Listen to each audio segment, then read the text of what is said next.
If you're looking to grow your e-commerce store in 2025, it's really important that you have a clear plan for that growth. And our growth plan template is a really effective way to do it, and it's also free. So let's just walk through what it does and ultimately the value you can get out of it. So ultimately here, what we want to try to do is work backwards from our sales and profit goals, appreciating our underlying cost of goods that we need to take into account, and then the other business dynamics like our operating expenses. By setting our intentions as to what we want to achieve on a revenue basis, but also understanding what money we have to leave aside to cover those variable and fixed costs. The idea here is we can actually work backwards to determine what level of marketing budget we should expect to invest in order to achieve our goal and what kind of return we need on that spend in order for it to work. So let's actually just walk through a real scenario here. So let's say we want to work towards a 650K net sales goal, whatever currency, it doesn't really matter. And from there, let's say my cost of goods percentage, the combination of my products, my fulfillment, shipping, and transaction fees roughly represents about 40%. If you don't have clarity on exactly what your cost of goods percentage is, feel free to look at our order profit calculator, which will help to achieve that. So from there, you have a sense of, okay, for every €1, dollar, or pound I'm investing in or generating in sales, here's what I need to leave aside to cover those variable costs. From there, what are my level of operating expenses that I need to cover? So ultimately, these should be anywhere between ideally 10 to 20% of your overarching net sales. So you can need to leave that aside. And then also from here as well, you need to kind of set aside profit. We really want to treat profit as a cost to be paid rather than an afterthought.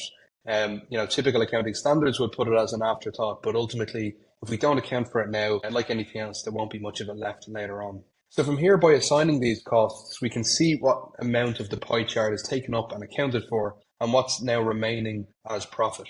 So from here, in terms of our targets, in order to achieve our net sales goal, we have 225K of marketing spend available to us based on those inputs. We need to achieve a 2.89 MER, or every euro, dollar, or pound we spend needs to generate 2.89 dollars, euros, or pounds back. And then from there as well, we ultimately have our contribution margin or a profit after marketing spend. So based on our margins, generating that level of net sales, assuming we hit that level of marketing spend and that return should output that level of contribution margin or gross profit after marketing spend in order to allow us to achieve our overall goals. We can also set things like our new versus repeat customer percentages to assign responsibility to both of those groups of customers, set our expected average order values, maybe our website conversion rates, email expectations for flow and campaign revenue. And we can also set our monthly sales versus last year, ultimately on a net sales basis, ideally.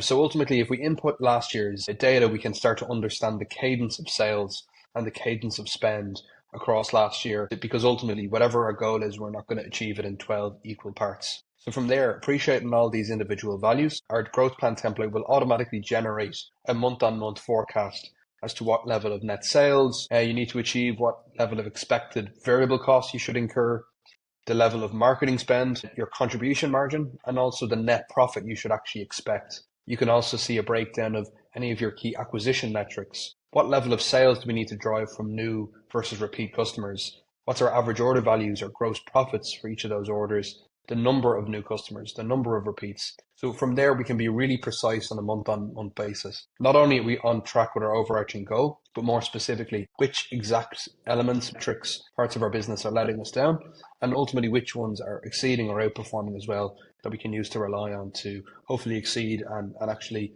push past our targets and set ourselves up for a better year. So again, hopefully that makes sense and gives a good overview. Any questions, just let us know. Again, if you don't already have access to the tool, just download it at the link below. Thanks a lot.